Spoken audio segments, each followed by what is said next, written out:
एस्से का टॉपिक ही लिख रहा हूँ।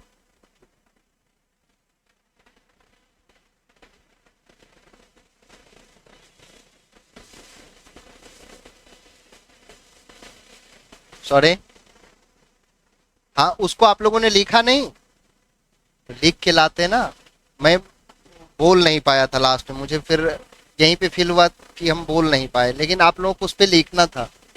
लेकिन कोई नहीं, इसे आप लोग लिखिएगा, इस पे हम थोड़ा बताएंगे, उसे भी लिखिएगा।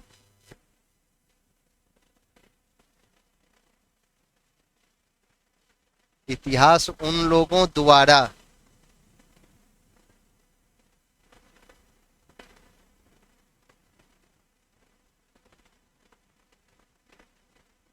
अब ठीक है ना, इतिहास उन लोगों द्वारा रचा जाता है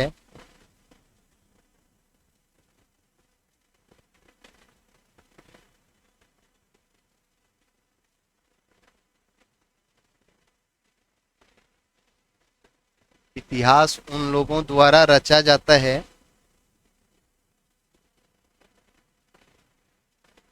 जो वर्तमान को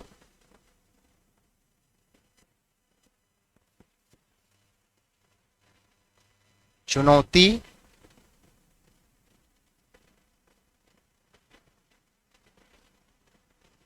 देते हैं। ये आपका एस्से का टॉपिक है, ठीक है। थोड़ा ये एस्से मैंने यही चूज किया, आगे एथिक्स वाला भी हम लोग देखेंगे, बहुत सारे एथिक्स से रिलेटेड एस्से हैं।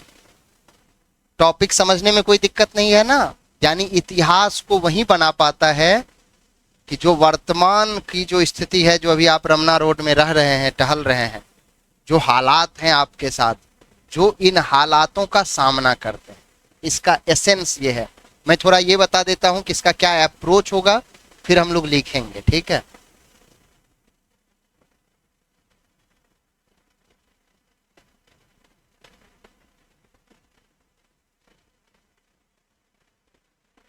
इसमें जो हम लोग इंट्रो लिखेंगे ना, इंट्रो मतलब भूमिका, परिचय, जो मन करे आपका लिखिए।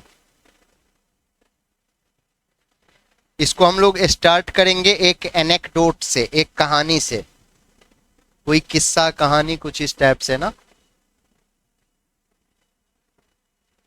कोई एक छोटी सी कहानी से स्टार्ट करेंगे।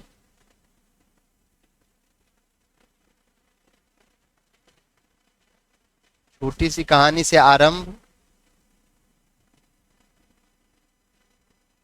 फिर इसे स्पष्ट करेंगे, इस निबंध का जो हेडिंग है। फिर आ जाएंगे इसका बॉडी पार्ट्स पे, यानी मुख्य विषय वस्तु जो होगा हम लोगों का।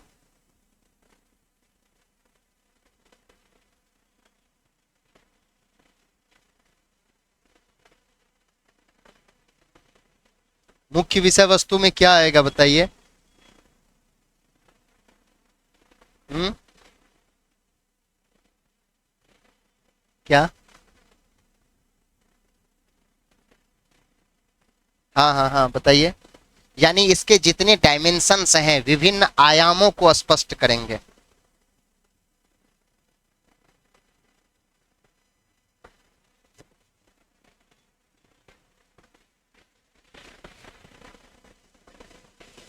विभिन्न आयामों को स्पष्ट करेंगे।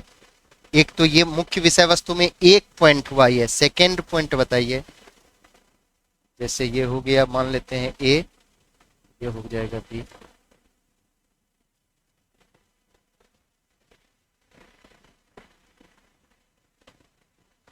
सफलता, सफलता यहां है कि इतिहास जो रच रहे हैं, कोई इतिहास रचा तो उसकी सफलता ही तो हुई। सफलता और वर्तमान चुनौतियों से संबंधित दृष्टिकोण। सफलता और वर्तमान चुनौतियों से संबंधित विभिन्न पहलुओं का जिक्र करेंगे।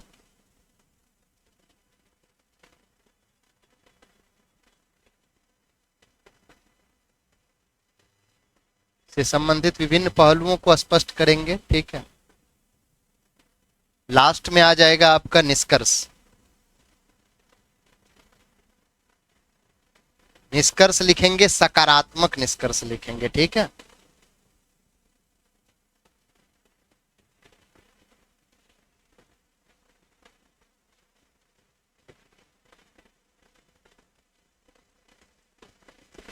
सकारात्मक निष्कर्ष लिखें।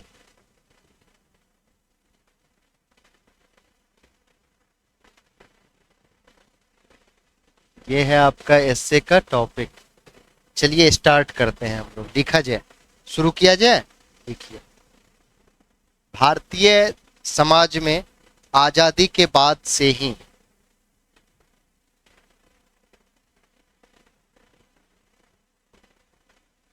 भारतीय समाज में आजादी के बाद से ही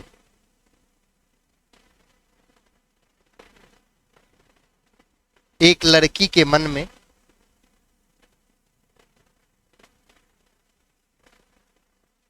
पुलिस की वर्दी के प्रति आकर्षण, वर्दी मतलब ड्रेस,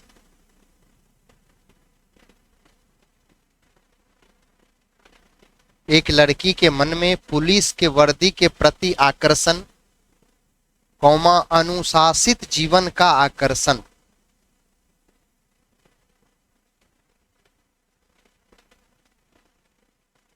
और सामाजिक सेवा करने का लक्ष्य था। पुलिस की वर्दी के प्रति आकर्षण, कौमा अनुशासित जीवन का आकर्षण, अनुशासित जीवन मतलब डिसिप्लिन्ड, हाँ, अनुशासित जीवन का आकर्षण और सामाजिक सेवा करने का लक्ष्य था। सामाजिक सेवा यानी सोशल सर्विस करने का लक्ष्य था। परंतु, पूर्ण विराम, परंतु उस समय हमारे सामाजिक क्षेत्र में, हमारी सामाजिक व्यवस्था में, क्षेत्र को व्यवस्था कर दीजिए, हमारी सामाजिक व्यवस्था में लैंगिक भेदभाव विद्यमान था, यानी जेंडर डिस्क्रिमिनेशन, लैंगिक भेदभाव विद्यमान था।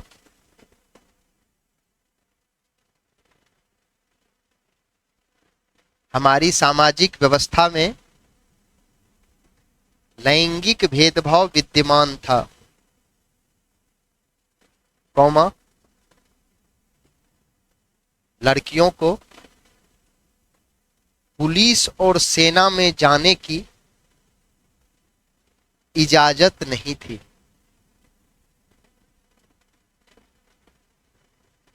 पूर्ण विराम। दरअसल उस समय सेना में शामिल होना तो दूर की बात थी, दरअसल क्या मिस हो गया? कहां तक मिस हुआ बताइए? दरअसल उस समय सेना में शामिल होना तो दूर की बात थी, कौमा बाहर, घर से बाहर निकलकर खेल के मैदान में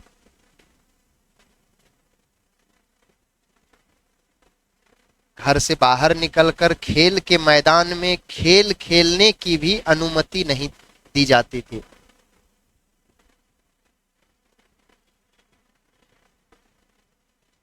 पूर्ण विराम।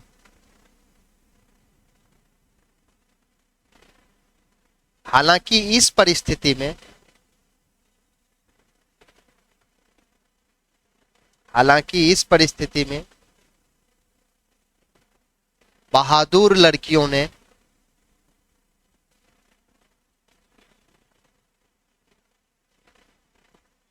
हालांकि इस परिस्थिति में बहादुर लड़कियों ने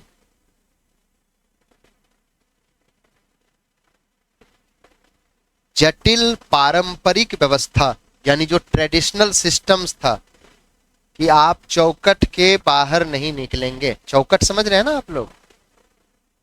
ये राजस्थान में आज भी है, राजस्थान के कुछ क्षेत्र में आप जाएंगे तो ये वहां आज भी है। ठीक है, कि घर की जो महिलाएं होती हैं वो चौकट से बाहर, कहीं कहीं तो है कि मुझे बताया गया वहां एक दो मेरे फ्रेंड हैं वो बताएं कि बहुत सारी ऐसी माताएं हैं जो अपने बच्चे से भी वो, हाँ घूंघट के, अपने लड़के से खास कर। तो ये स्थितियां थी, कहां तक लिखा।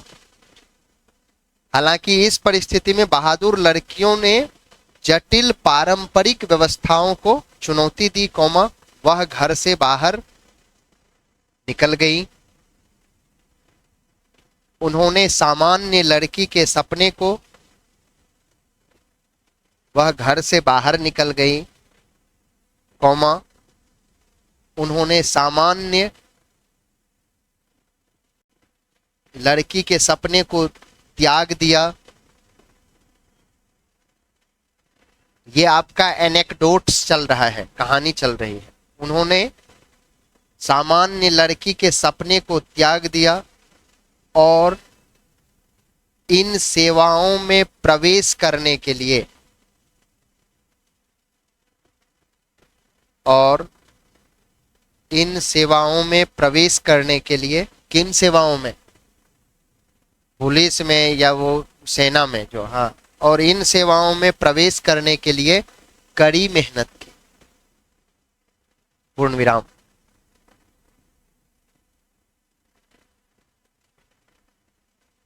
और इसके फलस्वरूप, पूर्ण विराम के बाद लिखिएगा और, ये विवाद चलता है कि पूर्ण विराम के बाद और नहीं लिखा जाता है, लेकिन ऐसा नहीं है, ठीक है। जब आप इंग्लिश का आर्टिकल पढ़ोगे तो पूर्ण विराम के बाद भी एंड से स्टार्ट होता है, ठीक है। तो ये सब इशूज नहीं है, सेंटेंस कनेक्ट होना चाहिए, बस आपको इस पर ध्यान देना, ठीक है। और इसके फलस्वरूप प्रथम महिला आईपीएस अधिकारी, हाँ, और इसके फलस्वरूप प्रथम महिला आईपीएस अधिकारी किरण बेदी, मैडम लगाना चाहे तो लगा सकते हैं, अदरवाइज ऐसे ही। और इसके फलस्वरूप प्रथम महिला आईपीएस अधिकारी किरण बेदी का अभ्युदय हुआ। अभ्युदय समझते हैं ना क्या?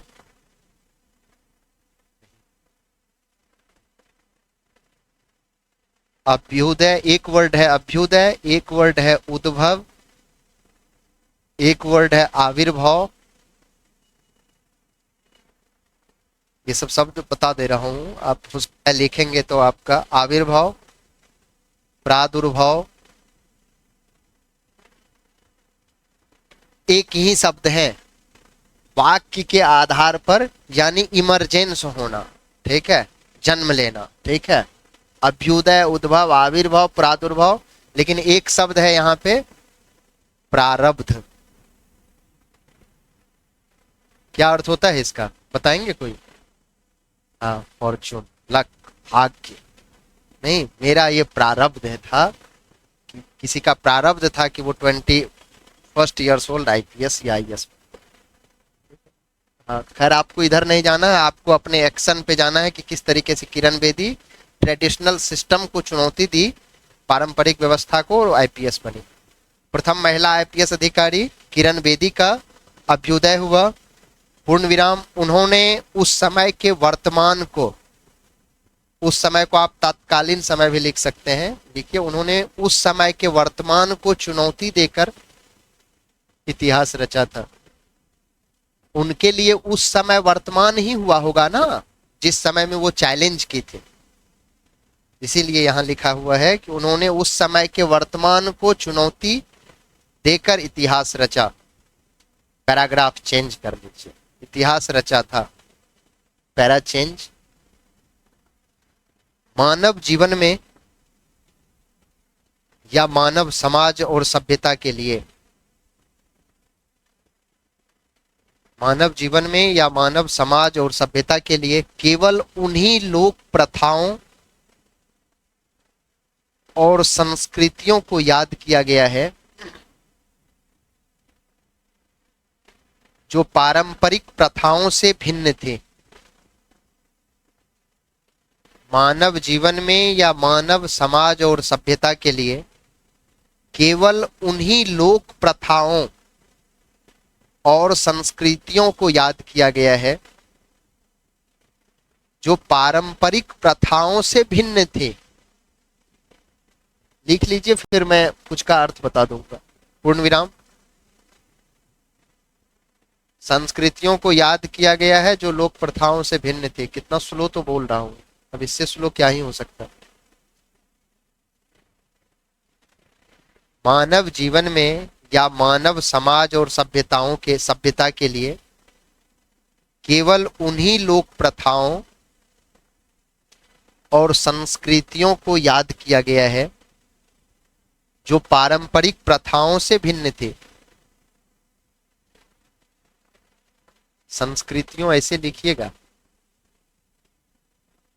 मात्रात्मक गलती मत कीजिएगा। जहां पे भी डॉट होगा तो पूछिएगा बेहिचक।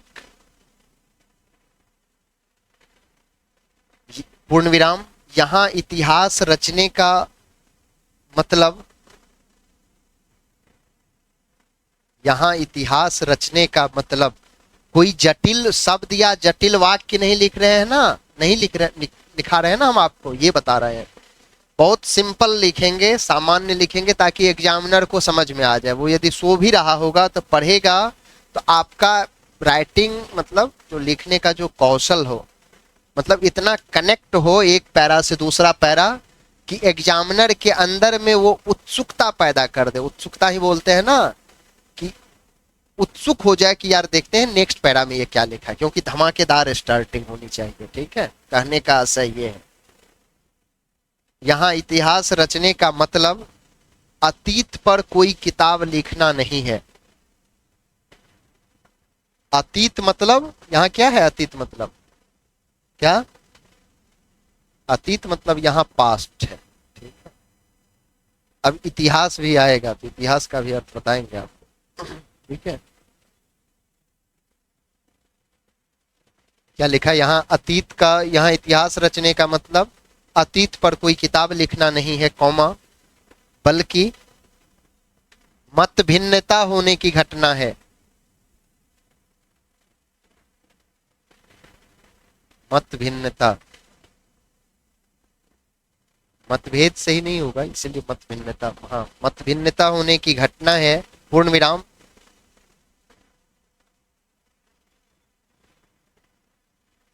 वह अंतर समय के पैमाने पर, बल्कि मत भिन्नता होने की घटना, हो गया ना, तो आगे लिखिए उसी में, वह अंतर समय के पैमाने पर एक पद चिन्ह बनाता है। वह अंतर, गैप, समय के पैमाने पर एक पद चिन्ह बनाता है। पद चिन्ह बनाना, पूर्ण विराम के बाद देखिए, पद चिन्ह बनाना बुरी चीजों को बदलने, कोई जो बैड सिस्टम है, कल्चर है, रिचुअल्स है, उसके बारे में बोल रहा है।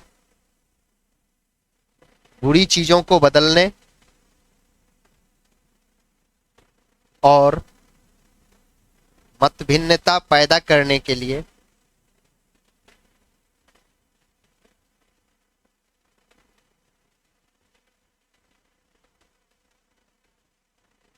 पद चिन्ह बनाना, बुरी चीजों को बदलने और मत भिन्नता पैदा करने के लिए धैर्य, पेशेंस, धैर्य कौमा जुनून और दृष्टिकोण से जुड़ा होता है। पैरा चेंज, दृष्टिकोण से जुड़ा होता है पैरा चेंज। इतिहास का निर्माण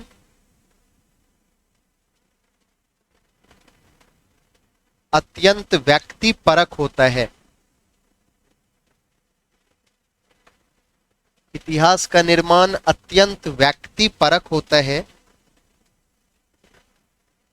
और मनुष्य कौमा समाज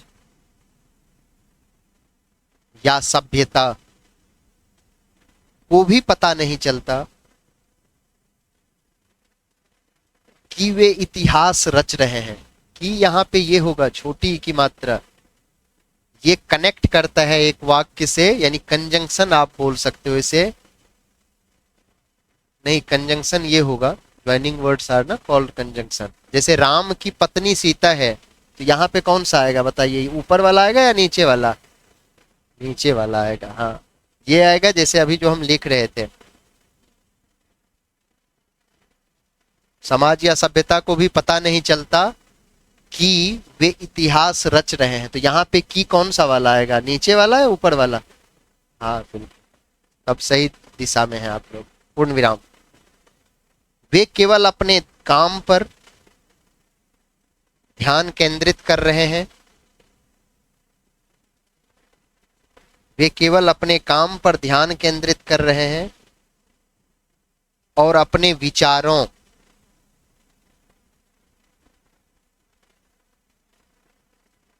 का पीछा कर रहे हैं।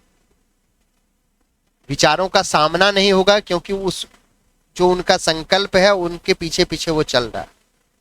पूर्ण विराम। उन लोगों का जुनून और धैर्य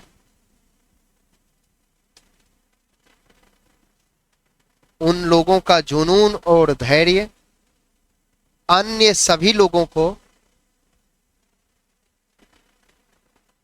उनकी ओर आकर्षित करता है।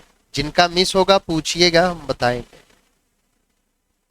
उन लोगों का जुनून और धैर्य अन्य सभी लोगों को उनकी ओर आकर्षित करता है और हम इसे एक इतिहास के रूप में देखते हैं।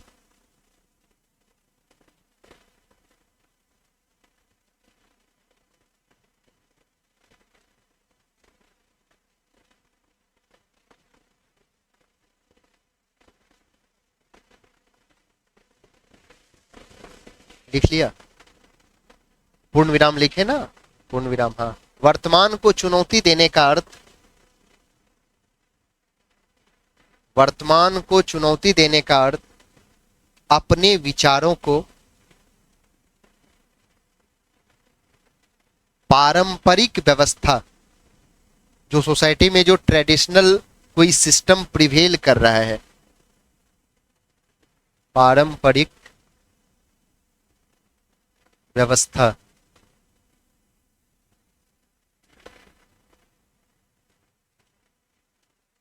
वर्तमान को चुनौती देने का अर्थ अपने विचारों को पारंपरिक व्यवस्था के सामने प्रस्तुत करना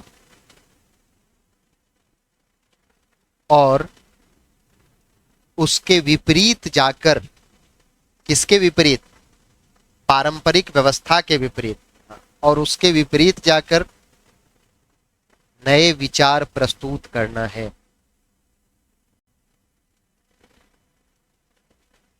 और उसके विपरीत जाकर नए विचार प्रस्तुत करना है। जैसे आप लोगों ने नाम सुना होगा जाकिर हुसैन साहब का, नाम सुना है आप लोगों ने? उनसे एक, मतलब उनकी छात्रा ही थी, एक लड़की थी, वो पूछी कि सर मैं, मतलब ये जाकिर हुसैन, मैं पॉलिटिशियन नहीं, मैं वो जो तबला मैस्ट्रो है मैं उनकी बात कर रहा। मतलब यदि मेरे समझ से आप यदि पूछिए कि भारत में यदि अभी अभी रिसेंट में किसी संत टाइप का या महान लोगों का नाम लें तो उनका नाम लेना चाहिए। बहुत बड़ी पर्सनैलिटी है और उतने ही बड़े हम्बल हैं वो। उनको देख के आपको पता ही नहीं चलेगा कि यार ये किस कास्ट रिलीजन, सब भूल जाएंगे आप जब उनसे मिलेंगे। तो हम्बल के तो हम उनको एक प्रतिमूर्ति मानते हैं, जितने विनम्र वो हैं। उनसे एक लड़की ने लड़की एक क्वेश्चन की, पूछी कि सर मैं आपके तरह तबला बजाना चाहती हूँ। तो जाकिर हुसैन साहब बोले, बहुत इंटरेस्टिंग बात उन्होंने कहा। उन्होंने कहा कि आप हमसे, जैसा क्यों, आप हमसे बेहतर बजा सकती हैं, इसके लिए आपको 17 साल 17 घंटे रियाज करना। तो जाकिर हुसैन के फादर भी अल्लाह रखा साहब बहुत बड़े तबला के उस्ताद थे भारत में। भारत सरकार ने पद्म विभूषण भी तो दिया था ना पिछले बार जाकिर हुसैन साहब को, ठीक है, जबकि भारत रत्न सबके लिए वो डिजर्व करते हैं। खैर वो अलग इशू है, क्यों नहीं दिया गया या देना चाहिए या नहीं। तो ये है एक प्रैक्टिस, एक प्रयास, ठीक है। और सारे स्थापित मानदंड जो समाज में थे उनको उन्होंने क्या किया, एक तबला के क्षेत्र में एक नई ख्याति उन्होंने अर्जित की ना, ये कहना चाह रहे हैं। अब एक हेडिंग हम लोग देंगे इसमें,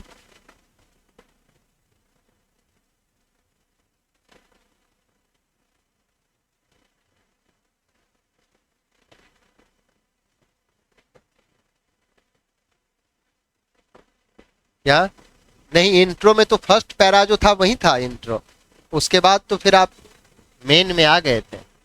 जीवन के विभिन्न क्षेत्रों में एविडेंस को क्या बोलते हैं हिंदी में? एविडेंस को साक्षी या गवाह स्टेप ने,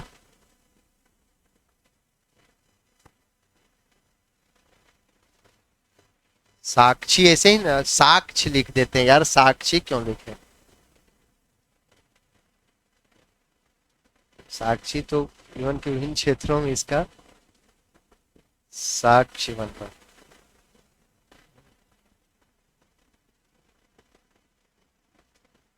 एक साक्षी रावत थी जो यूपीएससी में उसका रिजल्ट आया था 560 या कुछ रैंक था, ठीक है। तो जब हम लोग थे क्लास में तो तभी उसका रिजल्ट आया था, तो मुझे हमको लगा कि हम उसी को कोरिलेट करें, ठीक है। तो ये हेडिंग होगा, इसके नीचे लिखिए, ये मेन बॉडी पार्ट्स नहीं आएगा ये, ठीक है। जीवन के विभिन्न क्षेत्र में इसका साक्ष्य बनना में हो जाएगा, यहाँ लिखिए जीवन के विभिन्न क्षेत्रों में इसका साक्ष्य या गवाह स्टेप का कुछ। इसमें आप देखेंगे कि कितने डायमेंशंस को हम कवर किए। क्या बोल रहे हैं, कुछ कुछ बोल रहे थे क्या? सॉरी, हाँ बिल्कुल दे सकते हैं, धूमधाम तरीके से दे सकते हैं, ठीक है। यूपीएससी में दे सकते हैं तो बीपीएससी सबके टीचर तो और अप्रिसिएट करेंगे। ये आप तब दे रहे हैं ना कि यानी एसए के डायमेंशन को और आप एक्सपेंड कर रहे हैं। आपको लिखना तो है 700-800 वर्ड में ना, थोड़ा ये इससे ज्यादा जाएगा, ठीक है, लेकिन आप उसको कंसाइज कर लीजिएगा, देख लीजिए अंदर नहीं, ऐसा नहीं। मेंस का आंसर राइटिंग में जो लिखते हैं कोचिंग में बजावते वो लोग, हाँ। क्या ये आपका सब हेडिंग होगा ना? जैसे आप हेडिंग तो आएगा नहीं, हेडिंग तो आपका एक ही वो हो गया, ठीक है। ये सब हेडिंग एक पैरा दिए फिर यहां से ऐसे करके चल रहा है, ये बताना चाह रहा, कोई इशू नहीं है। जिस किसी ने बताया समझिए कि वो करेक्ट नहीं किया था, ठीक है। आपको मन हो तो मत दीजिए, लेकिन मुझे देना होता तो हम देते, हमने दिया है, कोई दिक्कत नहीं है। और जो लोग देते हैं तो धूमधाम तरीके से अच्छा स्कोरिंग करते हैं एसए में, उनका मार्क्स अच्छा आता है। टाइम हो गया क्या? अच्छा अच्छा, हाँ सॉरी, अभी क्लास है ना, ठीक है, थैंक यू। 2 बजे से आ जाना है मुझे, ठीक ठीक, ठीक है, ठीक ठीक, ओके। तो कोशिश करिएगा कि कल वाला जो एस्से है ना, जो टॉपिक दिया था मैंने उसको लिखिएगा। अच्छा कल तो क्लासेज नहीं है, फिर एस्से की क्लास तो नहीं है ना कल से? क्या नहीं समझ रहे हैं? कल से तो फिर इकोनॉमी की होगी ना। एस्से का आपका वीक में 2 ही दिन है ना, तब क्या क्या बताया गया है? नहीं नहीं, सॉरी, चलिए